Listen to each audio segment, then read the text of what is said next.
So a few thoughts on Trump moving the US embassy to Jerusalem. Some media and notable people are saying that the move would show the US as a biased broker in favor of Israel in Palestine-Israel negotiations. Really? That's what gave the show away? I mean, excuse my sarcasm, but that ship sailed a long time ago.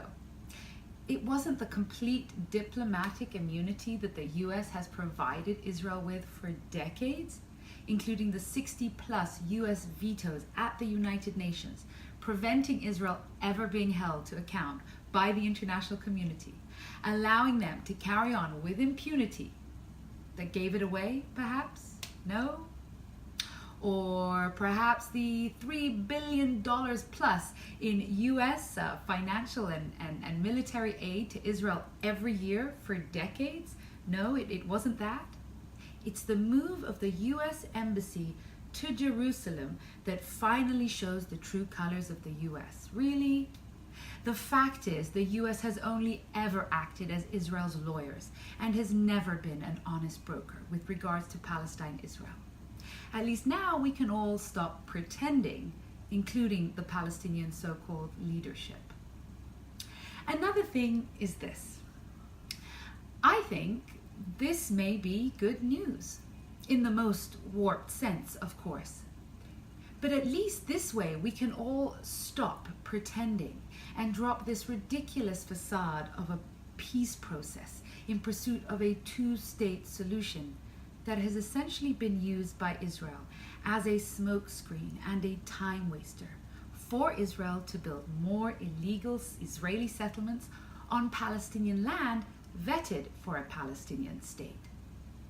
That is, the peace process and the pursuit of a two-state solution is Israeli code for waste time so we can create more facts on the ground that actually contradict attaining such an end as a two-state solution. Don't get me wrong, a two-state solution wasn't a bad idea, but one that has been missed. It is now physically and economically not viable, and hasn't been for quite a while now. Those who wanted a Jewish-only state should have implemented it when it was still possible.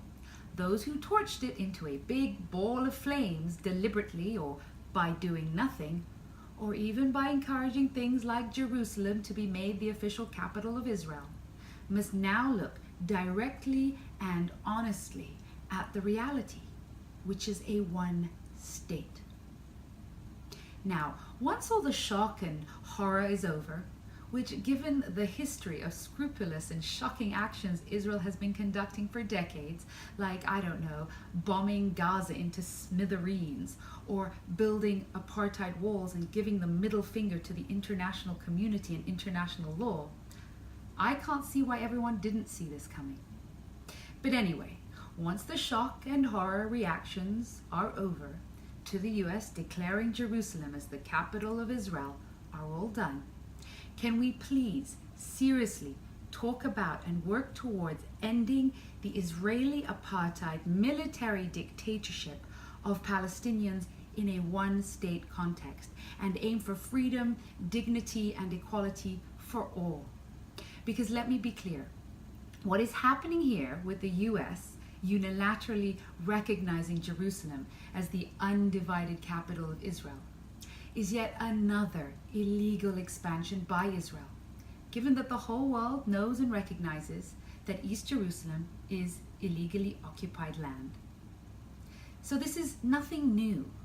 This is what Israel has been doing since its birth in 1948, and it is no intention of seeing a viable Palestinian state come into reality.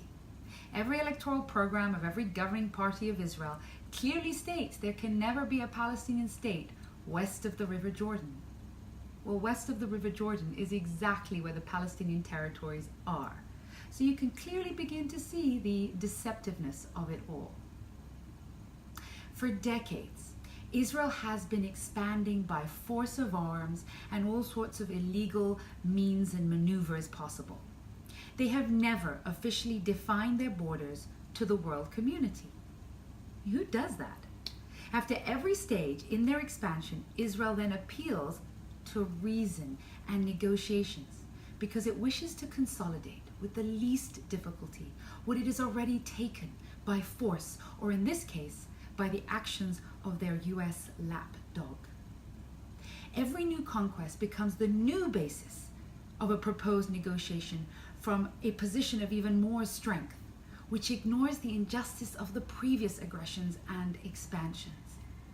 Just wait for it. Once the dust settles from this latest acquisition, Israel will open shop for peace negotiations, this time that won't include Jerusalem in the discussions. This move must be condemned, and actions taken in condemnation, actual actions, not only because no state, including Israel, has the right to annex foreign territory, and no state, including the US, has the right to give away Palestinian territory as a capital to another state, but because every expansion and every unilateral confrontational action by Israel is an experiment for Israel to discover how much more aggression and actions with impunity the world will tolerate from them. And right now, the world, the UN, the EU, China, Russia, every Arab and Muslim country, and every US citizen is a joke to Israel.